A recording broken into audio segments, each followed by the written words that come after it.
الله وبركاته. نحمده ونصلي على رسوله الكريم. أما بعد فأعوذ بالله من الشيطان الرجيم. بسم الله الرحمن الرحيم. قل لا أسألكم عليه أجرا إلا المودة في القربى. صدق الله العظيم وبلغنا رسوله النبي الكريم. ونحن على ذلك لمن الشاهدين والشاكرين والحمد لله رب العالمين. آئیے سب سے پہلے جی لگا کر بارگاہ رسالت مآب میں درود پاک کا نذرانہ پیش کریں. پڑھنے کا آواز لگانا. اللہم صلی علی سیدنا مولانا محمد وعلی آل سیدنا محمد وصحب سیدنا محمد مبارک وسلم. صلو علیہ الصلاۃ والسلام علیک یا رسول اللہ صلی اللہ تعالی علیہ وآلہ وسلم. حضرات، 10 روزہ ذکر شہدائے کربلا محافل کی یہ 9ویں محفل ہے. پروردگار عالم کی بارگاہ میں دعا ہے الہ العالمین ہماری کاوشوں کو اپنی بارگاہ میں شرف قبولیت عطا فرمائے. بعد مغرب سے محرم کی 9 تاریخ شروع ہو. انشاءاللہ 9 اور 10 تاریخ کو بہت سارے احباب کو پہلی تاریخ سے ہی روزہ ہے. بہت سارے لوگ عاشورہ کے دن روزہ رکھنا چاہتے ہیں، تو محرم الحرام سے میں 1 دن کا روزہ نہیں رکھنا چاہتا، کم سے کم 2 دن. تو 9-10 جو رکھنا چاہیں وہ کل سے روزہ رہیں گے، اور اگر جو 10-11 رکھیں گے تو پھر جمعہ سے نہیں کریں. اللہ تعالیٰ نے اس میں بے شمار برکتیں اور بے شمار فضیلتیں رکھی. بہرحال ایک بار اور درود شریف پڑھنے. اللہم صلی علی سیدنا مولانا محمد وعلی آل سیدنا محمد وصحب سیدنا محمد مبارک وسلم. صلو علیہ الصلاۃ والسلام علیک یا رسول اللہ صلی اللہ تعالی علیہ وآلہ وسلم. امام حسین رضی اللہ تعالی عنہ نے کوفہ کی طرف جب اپنا نمائندہ بھیجا حضرت مسلم ابن عقیل کو، تو کوفے والوں نے ابن زیاد کی سرکردگی میں جس طرح سے امام مسلم کو شہید کیا وہ ہم سنے. ان کے بعد ان کے بچوں کو بھی شہید کیا اور بڑے ہی دردناک انداز میں شہید کیا. جن بچوں کا کوئی قصور نہیں تھا، 8 سال 9 سال 10 سال عمر، ان کو بھی شہید کر دیا. لیکن مسئلہ یہ تھا کہ حضرت مسلم ابن عقیل نے حضرت امام حسین کو یہ خط لکھ دیا تھا کہ کوفے کے حالات بہت ہی اچھے ہیں، یہاں کے لوگ سب آپ کے دیوانے ہیں، آپ تشریف لے آئیں. روایتوں میں آیا کہ 3 ذی الحجہ کو حضرت مسلم ابن عقیل کو شہید کیا گیا، اور 3 ذی الحجہ کو ہی حضرت امام حسین رضی اللہ تعالیٰ عنہ مکہ سے کوفہ کی طرف کوچ کرتے ہیں. یہ ذی الحجہ وہ مہینہ ہے جہاں پوری دنیا سے لوگ مکہ آ رہے تھے حج کرنے کے لیے. امام حسین کا بھی ارادہ تھا حج کرنے کا، لیکن آپ نے بعد میں اس بات کا اظہار فرمایا کہ حج چھوڑ کے جب پوری دنیا حج کرنے آ رہی تھی تو آپ نے حج چھوڑ کے کوفہ کا رخ کیا.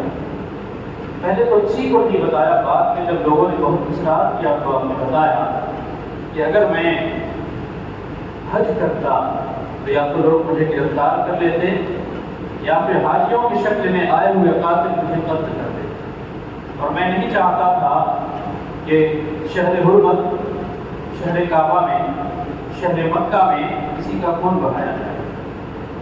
حضرت امام حسین رضی اللہ تعالیٰ عنہ کو جو آخری خط آیا تھا اس میں انہوں نے صاف طور پر کہا تھا کوفے والوں نے، یا امام اگر آپ نہیں آئے ہماری رہنمائی کے لیے تو کل میدان محشر میں اگر رب نے پوچھا کہ تم نے یزید کے ہاتھ پر بیعت کیوں کی تو ہمارے پاس جواب صرف یہ ہوگا کہ ہم نے تیرے نبی کے نواسے کو بلایا تھا اپنی رہبری کے لیے، لیکن اسے اپنی جان سے زیادہ عزیز تھی، وہ ہماری رہنمائی کے لیے نہیں آیا تو ہمارے پاس کوئی بدل بھی نہیں تھا، ہمارے پاس کوئی دوسرا رہنما بھی نہیں تھا. ہم یزید کی بیعت نہ کرتے تو کیا کرتے؟ اس خط کے بعد کوئی وجہ نہیں تھی کہ امام حسین کوفہ نہ جاتے. اور حضرت مسلم نے عقیل نے جب خط دیا تو اب کوئی وجہ باقی نہ رہی. امام حسین فرماتے ہیں کہ اب مجھ پر کوفہ جانا واجب ہو گیا. ان حالات میں کوفہ نہ جا کر میں ایک جرم کروں گا. حضرت امام حسین رضی اللہ تعالیٰ عنہ نے کوفے کا قصد کیا. مکے کا گورنر تھا اس وقت، غالباً اس کا نام تھا عمرو بن سعید، وہ بھی یزید کا گورنر تھا. جب پتا چلا کہ امام حسین مکہ سے کوفہ کی طرف کوچ کر رہے ہیں تو اس نے امام حسین کا مکے سے نکل کر راستہ روکا. اور امام حسین کے ساتھ صرف 82 آدمی، اس میں ایسے خانوادے کے بھی لوگ تھے، خاندان اہل بیت کے بھی لوگ تھے، اور کچھ جانشار بھی تھے، کچھ خدام بھی تھے. 82 لوگ، اس میں خواتین بھی. آج لوگ کہتے ہیں کہ امام حسین جنگ کرنے گئے تھے تو جنگ کا ساری سلوک ہوتا ان کے ساتھ. ایسے لوگوں کو سوچنا چاہیے کہ جو انسان جنگ کرنے جاتا ہے وہ خواتین کو لے کر جاتا ہے. اور وہ زمانہ ہے جس وقت صحابہ زندہ ہیں. اگر امام حسین نے صرف ایک خواہش ظاہر کی ہوتی تو کم از کم مکہ معظمہ، حجاز کا پورا علاقہ جو سعودی عرب کہلاتا ہے، کم از کم اس پورے علاقے سے ہزاروں کا لشکر آپ کے پیچھے کھڑا ہوتا ہے. اور امام حسین نے یہ بات ثابت کی. راستے میں کرما ابن علی بن حاتم، جو حاتم طائی کا پوتا تھا، اس نے پیشکش کی تھی کہ حضور ہمارے پاس 5000 کا لشکر ہے اور ہم پہاڑوں میں رہتے ہیں، وہ چاہے لاکھوں کا لشکر لے کر آئے ہمارے ساتھ، وہ پہاڑوں میں جنگ نہیں کر سکتے، آئے ہمارے ساتھ چلیں، ہم پورا بنو تئی قبیلہ آپ کے پیچھے کھڑا کرتے ہیں. حضرت امام نے کہا کہ میں جنگ کرنے نہیں جاتا، میرا مقصد قتل و غارت کری نہیں ہے، میرا مقصد تو کچھ اور ہے. امام حسین رضی اللہ تعالیٰ عنہ جب مکے سے باہر نکلے تو عمرو بن سعید کی فوجیوں نے آپ کا راستہ روکنا چاہا، لیکن خاندان اہل بیت کے نوجوانوں نے اور آپ کے ساتھ جانے والے جانشاروں نے ان کو مار کر بھگا دیا. اور اس کے بعد یہ قافلہ کوفہ کی طرف روانہ ہوا. مکے سے کوفے کی دوری تقریباً 1700 کچھ کلومیٹر ہے. اور آپ نے یہ سفر طے کرنا شروع کیا. لگ بھگ 1 مہینہ یا اس سے کچھ کم وقت لگا آپ کو. آپ کوفہ پہنچتے اس سے پہلے ہی ملاقات ہوتی ہے عربی زبان کا بہت بڑا شاعر گزرا فرزدق، اس سے ملاقات ہوئی. آپ نے کوفے والوں کے بارے میں پوچھا کہ فرزدق کیا حال ہے کوفے والوں کا، اس طرح کے حالات آئے میرے پاس. فرزدق نے کہا کہ یا امام، یقین کوفے والوں کے دل آپ کے ساتھ ہیں لیکن ان کی تلواریں یزید کے ساتھ ہوں. امام حسین نے کہا جو ہوتا ہے ہو جائے، جو تقدیر ہے اسی کی طرف انسان جاتا ہے، آپ آگے بڑھیں. ابھی کوفہ نہیں پہنچے تھے کہ اس سے پہلے حضرت عبداللہ ابن جعفر، انہوں نے اپنے 2 بیٹوں کو، غون و محمد کو بھیجا امام حسین رضی اللہ تعالیٰ عنہ کے پیچھے. آپ خود کسی وجہ سے پیچھے رہ گئے تھے. انہوں نے خط دیا اپنے بیٹوں کو اور کہا کہ جاؤ امام کو دینا. اس خط میں لکھا تھا کہ امام آپ جہاں جا رہے ہیں یقیناً وہاں آپ کے ساتھ برا کیا جائے، یقیناً وہاں آپ کے ساتھ اچھا سلوک نہیں کیا جائے گا، ان کا ریکارڈ خراب ہے، آپ وہاں ہرگز نہ جائیں، اور ہم آپ کے لیے امان لے کر آنے والے ہیں، ہم فوراً آپ کے پیچھے آ رہے ہیں. اپنے شہزادوں سے کہا کہ تم جلدی جاؤ، ہم بھی فوراً تمہارے پیچھے آ رہے ہیں. خط لے کر امام پاک کے پاس اپنے بچوں کو بھیجا اور خود عمرو بن سعید کے پاس گئے جو مکے کا گورنر تھا کہ تم امام کے نام امن نامہ لکھو، امان نامہ لکھو. امن کا مطلب یہ ہوا، امان دینے کا مطلب یہ ہوا کہ اگر واپس آپ مکے میں آتے ہیں تو آپ کی عزت، آپ کی جان، آپ کی مال کی حفاظت کی ذمہ داری مکے کا گورنر رہے. گورنر کی سب کچھ ہوتا تھا.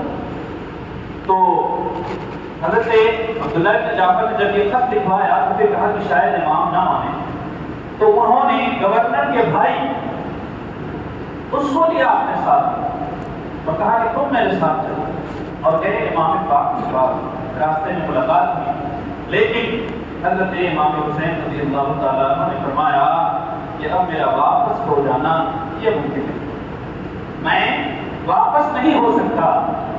کہا حضور کیوں نہیں واپس ہو سکتے، آخر اتنی ضد کیوں ہے؟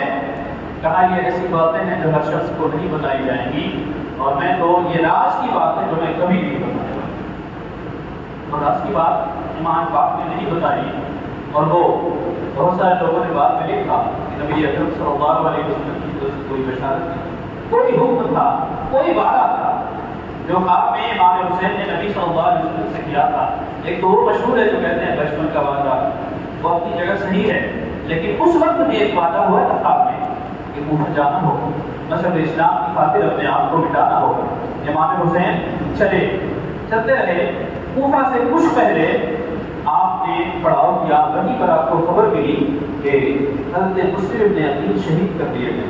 راستے میں بہت سارے لوگ ملے جن میں سے ہر شخص نے آپ کو یہی مشورہ دیا کہ امام آپ کو کوفہ نہیں جانا چاہیے، لیکن حالات جو تھے حجت قائم ہو گئی تھی کہ کوفہ جانا واجب ہو گیا تھا۔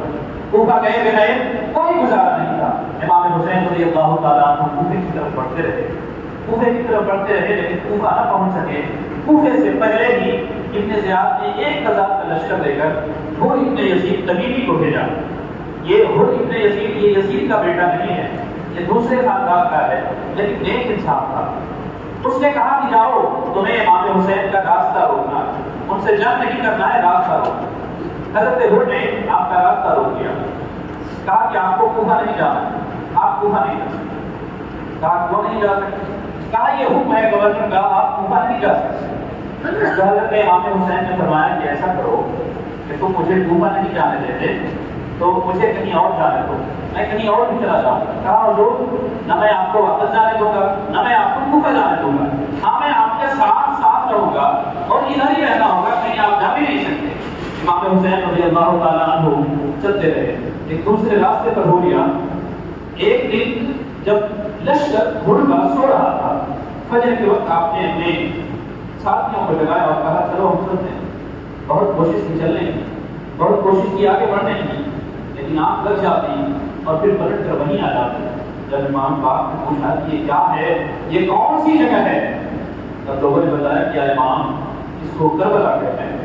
امام حسین رضی اللہ تعالیٰ عنہ جب یہ سنا تو کہا یقیناً اب اس سے ہمیں کہیں آگے نہیں جانا، یہی وہ جگہ ہے جہاں ہمارے مرد شہید کیے جائیں، یہی وہ جگہ ہے جہاں ہماری سواریاں بٹھائی جائیں، یہی وہ جگہ ہے جس کا ذکر ہم نے نانا جان سے بھی سنا ہے، جس کا ذکر ہم نے اپنے بابا جان سے بھی سنا ہے، سب کچھ جانتے ہیں، اب اس سے آگے بڑھنے کی کوئی گنجائش نہیں۔ 1000 کے لشکر کے ساتھ حر نے آپ کا راستہ روکا، آپ کو میدان کربلا میں اترنے پر مجبور کیا۔ اس وقت بھی امام حسین نے کہا تھا کہ پاس میں جو بستی نظر آ رہی ہے وہاں مجھے جانے دو، لیکن ابن زیاد کا حکم تھا کہ کسی بستی میں ان کو نہیں ٹھہرایا جائے، ایسی جگہ ٹھہرانے پر مجبور کرو کہ جہاں پر بنا دینے کے لیے کوئی جگہ نہ ہو۔ اسی لیے آپ کو میدان کربلا کے ردے میدان میں ٹھہرایا گیا، جہاں پانی کا بھی کوئی انتظام نہیں تھا، کوئی سایہ بھی نہیں تھا، کوئی درخت بھی نہیں تھا، کچھ بھی نہیں تھا۔ آپ کو وہاں پر ٹھہرنے پر مجبور کیا گیا۔ اور ادھر ایران میں بغاوت، ایران ایک شہر ہے جس کا نام تھا رے، اس وقت تو رے میں بغاوت ہوئی۔ اس بغاوت کو کچلنے کے لیے امر ابن سعد کو 4000 کا لشکر دے کے رخصت کیا جا رہا تھا، لیکن جب یہ کربلا کے حالات ہوئے تو ابن زیاد نے کہا کہ اے ابن سعد اب تم رے بعد میں جاؤ گے، پہلے جاؤ کربلا اور امام حسین کا مسئلہ سمجھاؤ۔ اس نے کہا کہ کیا بات کرتے ہو، میں نواز رسول کے خلاف جنگ کروں، یہ نہیں ہو سکتا، مجھے رے جانے دو۔ ابن زیاد نے کہا کہ اگر رے کی حکومت چاہیے، رے کی سلطنت چاہیے تو تمہیں پہلے کربلا جانا تھا تو جنتی باپ کا بیٹا، ایسا جنتی جس کے جنتی ہونے میں کوئی شک نہیں۔ نبی نے دنیا میں فرمایا تھا کہ سعد بن ابی وقاص جنتی ہیں، لیکن اس جنتی باپ کا وہ نالائق بیٹا، وہ لالچی بیٹا، اس نے کہا کہ اگر میں کربلا نہیں جاتا تو مجھ سے رے کی حکومت چلی جائے، میں وہاں بھی نہیں جا سکتا۔ اس نے کہا ٹھیک ہے۔ وہی 4000 کا لشکر لے کر میدان کربلا کی طرف روانہ ہوا۔ وہاں جب پہنچا تو امام حسین رضی اللہ تعالیٰ عنہ نے اس سے بات کی، اور ایک زمانے تک 2-4 دن جو بات چیت ہوئی اس میں حر کا جو پورا لشکر تھا امام حسین کے پیچھے نماز پڑھتا، نماز کے بعد آپ کا راستہ بھی روکتے تھے اور اس کے بعد پھر نماز کا وقت ہوتا تو آپ کے پیچھے نماز بھی پڑھتے۔ امام حسین نے پوچھا تھا کہ حر کیا تم الگ جماعت کرو گے؟ کہا حضور آپ کے پیچھے نماز، آپ جماعت کرائیں۔ امام حسین رضی اللہ تعالیٰ عنہ نے وہاں پر پڑاؤ کیا۔ امر ابن سعد کا لشکر آیا اور حر کو اس نے کہا کہ اب سالار ہمارے پاس، اب سیدھے سالار ہم ہیں۔ کہا مقصد کیا ہے؟ کہا مقصد یہ ہے کہ حسین کو مجبور کیا جائے گا بیعت کرنے کے لیے۔ لیکن پھر بھی ابن سعد نے اپنے طور پر کوشش کی۔ امام حسین نے اس سے کہا کہ ایسا ہے کہ شام کو تم مجھ سے بھی ہو، شام کو ملاقات کی، 20 سواروں کے ساتھ دونوں بیچ میدان میں آئے. پھر سوار بھی پیچھے رہ گئے اور صرف امام حسین اور ابن سعد کی ملاقات ہوئی. یہ ملاقات کافی دیر تک چلی. بات چیت ہوئی. امام حسین رضی اللہ تعالیٰ عنہ نے اس کے سامنے صلح کے لیے کوشش کی. انہوں نے فرمایا کہ یا تو مجھے یزید کے پاس دمشق جانے دیا. جس طرح امام حسن نے میرے بھائی نے امیر معاویہ کے ساتھ ملاقات کر کے معاملے کو حل کر لیا تھا, اسی طرح میں بھی چاہتا ہوں کہ یزید کے ساتھ بات چیت کر کے میں اس معاملے کو حل کروں. اور دوسری صورت یہ ہے کہ مجھے سرحد کی طرف جانا دو. میں اسلامی ملک کی کسی سرحد پر جا کر گزارا کر لوں گا. میں بیچ مملکت میں نہیں رہوں گا. تمہیں کوئی پریشانی نہیں ہوگی. یا تیسری چیز یہ کہ مجھے مدینہ واپس آنا ہے, پھر جو ہوگا میں وہاں سے کروں. ابن سعد نے جب یہ باتیں سنی تو اسے خوشی ہوئی. اسے یہ لگا کہ اب ہمیں نواز رسول پر ظلم و ستم نہیں کرنا پڑے. اس نے خوشی کے مارے ابن زیاد کو خط لکھا. کہا کہ ایسا ہے معاملہ سلجھ گیا, اب جنگ کی کوئی نوبت نہیں ہے. ہم انہیں یزید کے پاس لے جاتے ہیں, ساتھ چلتے ہیں, یزید کے دربار میں ان کو پہنچائیں گے اور پھر وہاں پر یہ معاملہ خود حل کر لیں گے. اب ابن زیاد وہ بھی اس پر راضی ہو. اس نے کہا ٹھیک ہے, ہم ان کو یزید کے دربار میں بھیج دیتے ہیں. لیکن وہیں پر ازلی بدبخت شیطان خبیث کے ساتھ بیٹھا تھا جس کا نام تھا شمر بن جوشم. اس نے کہا کہ ابن زیاد تم کیسی بات کرتے ہو؟ یہ تمہارے علاقے میں آئے, یہ تمہاری زمین میں آئے اور تمہاری اطاعت کے بغیر اگر چلے جائیں تو تمہاری بزدلی ہوگی, دنیا تمہیں بزدلی کا دامن دے گی. یہ کہا جائے گا کہ تم کمزور پڑ گئے ان چند لوگوں کے ساتھ. اس نے ایسی تقریر کی وہاں پر ابن زیاد کا دل بدل گیا اور اس کے غصے میں خط لکھا اپنے ابن سعد کو کہ ابن سعد, ہم نے تمہیں حسین کو جھکانے کے لیے بھیجا, ان کی بیعت لینے کے لیے بھیجا تھا. تم وہاں بیٹھ کر ان کے ساتھ باتیں کر رہے ہو, تم ان کی سفارش کر رہے ہو, تم ان کے ساتھ صلح کرنے کی کوشش کر رہے ہو.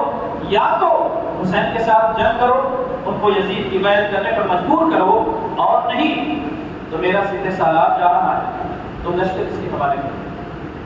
اس بیچ میں 4000 کا لشکر ہو اور 1000 کا لشکر ہو جو ان کے ساتھ آئے, 5000 کا لشکر. اس کے بعد چھوٹی چھوٹی ٹکڑیوں میں لشکر آتے رہے اور یہ پورے لشکر کی تعداد 22,000 پہنچی. بات کتنے والوں نے 22,000 سے بھی زیادہ لکھا.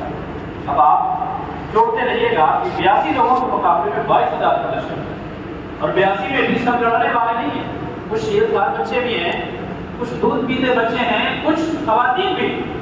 ان سب کے مقابلے کے لیے 22,000 کا لشکر درگاہ آیا.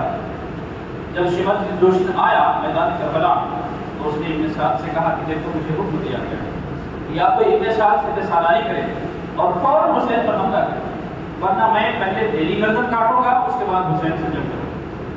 ابن سعد نے کہا سوچنے دو, ایک دن سوچنے کی مجھے مہلت دو. ایک دن ابن سعد نے سوچا.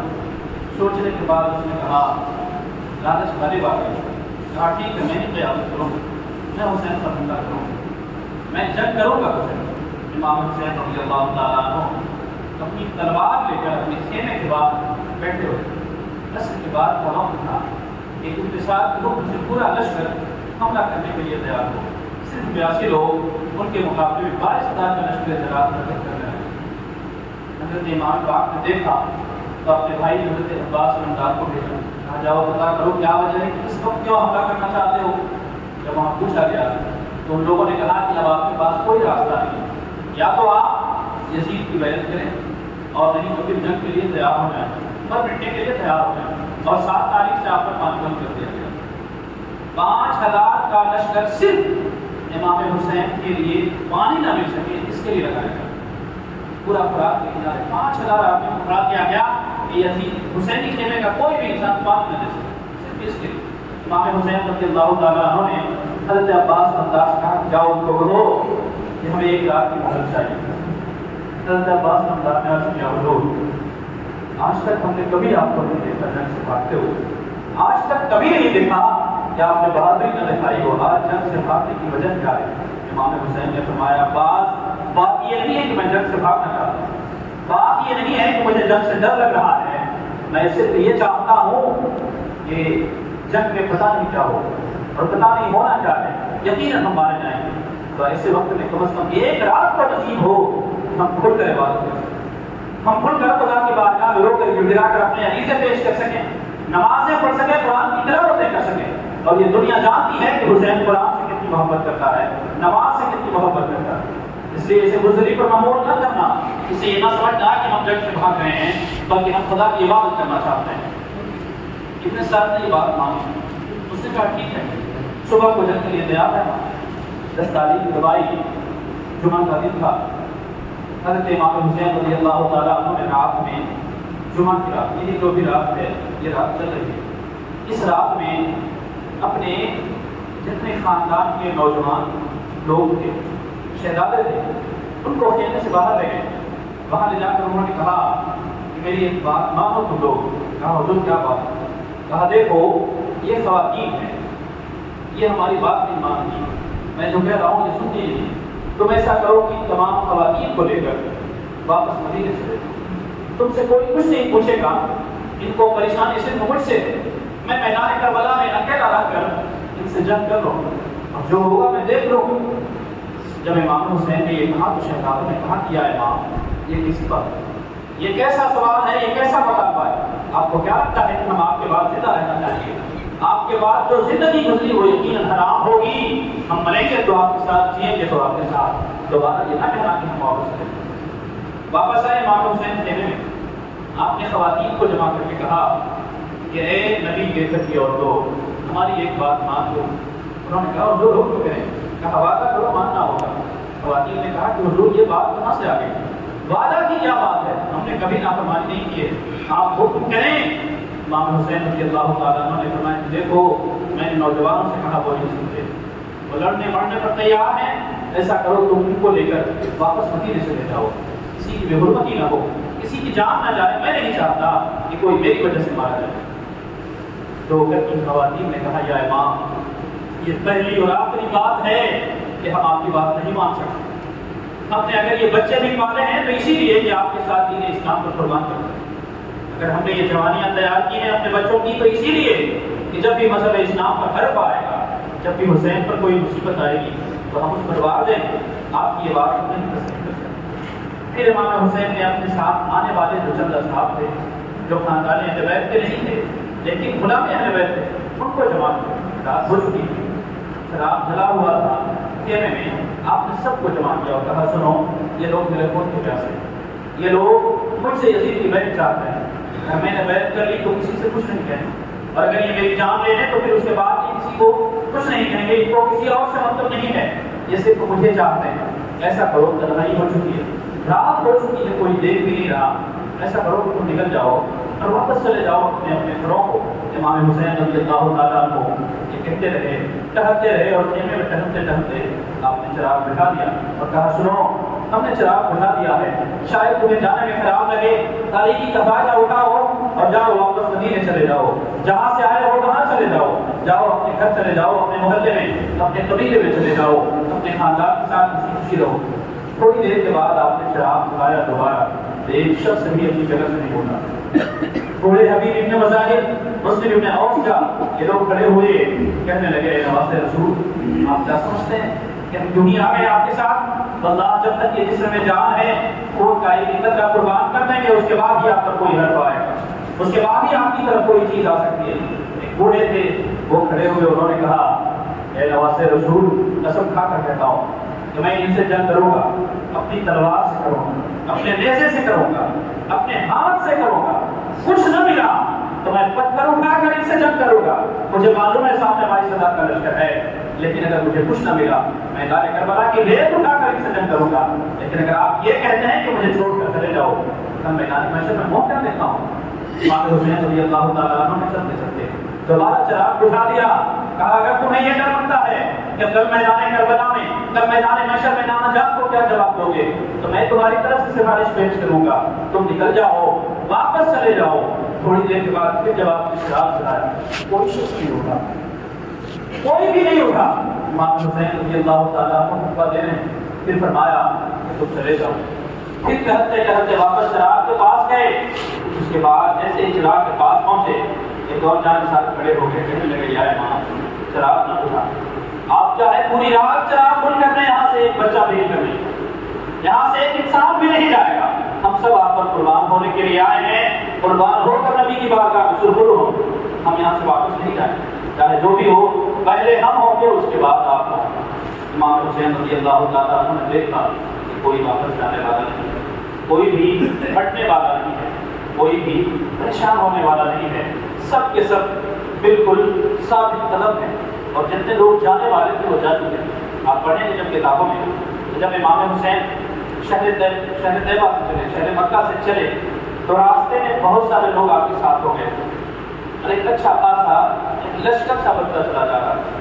لیکن جب حضرت امام حسین کی شہادت کی خبر ملی تو امام حسین نے فرمایا کہ جتنے لوگ بھی میرے ساتھ آئے ہو یہ جان لو کہ آگے حالات خراب ہونے والے ہیں۔ چونکہ جب مکہ سے چلے تھے تو بات یہ تھی کہ کوفے میں استقبال کی تیاریاں، وہاں امام حسین کی بیعت ہو رہی، تو اس لالچ میں بہت سارے لوگ شامل ہو گئے۔ لیکن جب سنا کہ کوفے کے حالات خراب ہو گئے، اب وہاں جنگ کی تیاری ہے، اب وہاں گردن کٹنے کی باری ہے، تو سارے لوگ سب کے سب الگ ہو گئے، اور جتنے لوگ شہر مکہ سے چلے تھے اتنے ہی لوگ باقی رہے جو کربلا تک پہنچے۔ جب صبح ہوئی امام حسین رضی اللہ تعالیٰ عنہ نے کہا کہ ہم جنگ کا آغاز نہیں کریں گے، ہم لڑائی کی شروعات نہیں کریں گے، شروعات انہیں کرنے دو۔ حضرت امام حسین رضی اللہ تعالیٰ عنہ اپنے خیمے میں تھے، جن کے ساتھ نے کہا اے لوگوں گواہ رہنا کہ پہلا تیر ہماری طرف سے چلایا جائے گا، اور اس نے تیر چلایا امام حسین نے۔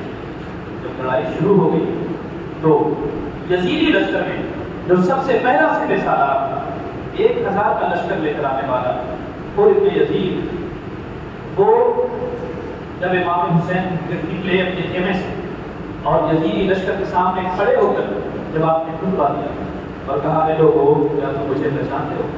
میں اس وقت پوری روئے زمین پر اکیلا ہوا آدمی ہوں جو کسی نبی کا نواسا ہے۔ اس دنیا میں آج کوئی بھی نبی کا نواسا میرے سوا موجود نہیں۔ میں وہ ہوں جس کے بارے میں محمد رسول اللہ نے فرمایا تھا الحسن والحسین سیدا شباب اہل الجنہ، کہ حسن اور حسین جنتی جوانوں کے سردار۔ تم یہ گردن کاٹنا چاہتے ہو، دیکھو یہی وہ گردن ہے جس پر محمد رسول اللہ نے بوسہ کیا۔ تم نے جس منہ پر جس زبان پر پانی بند کر دیا، جو سوکھ کر کانٹا ہو چکی ہے، یہی وہ زبان ہے جو محمد رسول اللہ صلی اللہ علیہ وسلم کی زبان چوسا کرتی تھی۔ یہی وہ جسم ہے جو محمد رسول اللہ صلی اللہ علیہ وسلم سجدے میں اگر ان کے پشت پر سوار ہو جائے، امام الانبیاء سجدوں کو طویل کر دیتے تھے۔ تو کیا سمجھتے ہو؟ خدا کے لیے باز آ جاؤ، نواز رسول کے خون سے اپنی تلوار رنگین نہ کرو، ورنہ کل میدان محشر میں اس کا جواب نہ دے سکو گے۔ بیچ میں لوگوں نے آپ کو ٹوکا بھی، آپ کو گالیاں بھی دی، آپ کے بارے میں الٹی سیدھی باتیں بھی کی، لیکن امام حسین رضی اللہ تعالیٰ عنہ نے امام حجت کے لیے خطبہ مکمل کیا۔ خطبہ سن کر بہت سارے لوگوں کو ڈانٹا ڈالی ہو گئی، بہت سارے لوگ پریشان ہو گئے۔ انہی میں وہ پہلا سپہ سالار کوئی ابن یزید بھی تھا۔ اس نے گھوڑے کو ڈیڑھ لگائی اور مڑ کر یزیدی لشکر کی طرف کہا کہ نادانوں کیا اب بھی تم نہیں سمجھتے؟ کیا اب بھی تمہیں پتہ نہیں چلا کہ تم کس کے سامنے کھڑے ہو؟ کیا تم اب بھی نہیں یہ مانو گے کہ تمہارا جنگ کرنا یہ غلط ہوگا؟ اگر تم اسی پر ڈٹے رہو تو سنو، میں آیا تو تھا تمہارے ساتھ، لیکن اب میں جہنمی طرف نہیں رہوں گا، میں حر ہوں اور حر ہو کر رہوں گا۔ حر کا مطلب ہوتا ہے آزاد۔ کہا کہ میں آزاد ہوں اور میں جہنم سے آزاد ہو کر رہوں گا۔ فوراً امام حسین کی قدموں میں حاضر دی اور کہا یا امام، آیا تو تھا آپ سے لڑنے کے لیے، لیکن اجازت دیں آپ کی طرف سے اپنی جان کا نذرانہ پیش کرنا چاہتا ہوں۔ تو سب سے پہلے امام حسین کی طرف سے آپ نے میدان کربلا میں اپنی جان کا نذرانہ پیش کیا، یزیدیوں کے ساتھ لڑتے ہوئے اپنے آپ کو قربان کر دیا۔ امام حسین رضی اللہ تعالیٰ عنہ میدان کربلا میں داستان عظیمت رقم فرمائی اور وہ سب کچھ کر دکھایا جو کسی دوسرے کا حصہ تھا، جو کوئی دوسرا نہیں کر سکتا تھا۔ یقیناً میدان کربلا کا ایک پہلو، ایک منظر بیان کرنا اسی منظر کی آپ کے بس کی بات ہے۔ میں دعوے کے ساتھ کہتا ہوں کہ سننا تو دور ہے، بیان کرنا تو بڑی چیز ہے، آپ کی کوئی بھی کتاب بھی نہیں پڑھ سکتے۔ اللہ تبارک و تعالیٰ نے ایسی کوئی زبان نہ دی، ایسا کوئی دل نہیں دیا کہ جو امام حسین کے پورے داستان کو بالکل اطمینان کے ساتھ پڑھ سکے، بالکل اطمینان کے ساتھ سن سکے۔ انشاءاللہ ہم کوشش کریں گے میدان کربلا کی اپنی تفصیلات تاکہ آپ کے بس میں بیان کریں۔ اللہ تبارک و تعالیٰ کی بارگاہ میں دعا کریں ہم سب کی کتاب شکر کی بارگاہ میں قبول فرمائیں۔ بات کو دعوانا الحمدللہ رب العالمین۔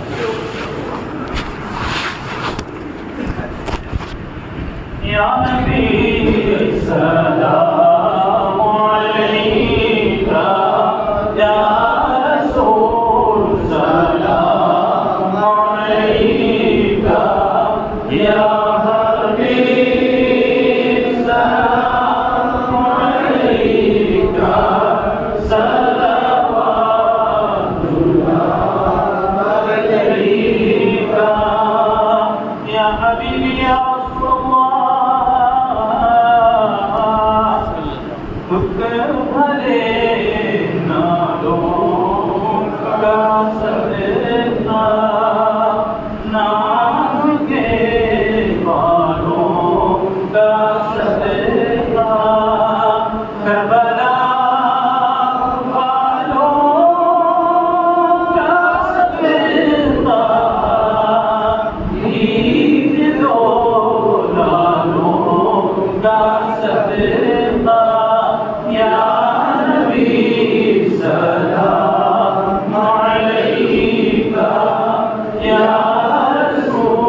الصلاة والسلام عليك يا من نور الله وعلى آلك وأصحابك يا محمد رسول الله صلى الله عليه وسلم.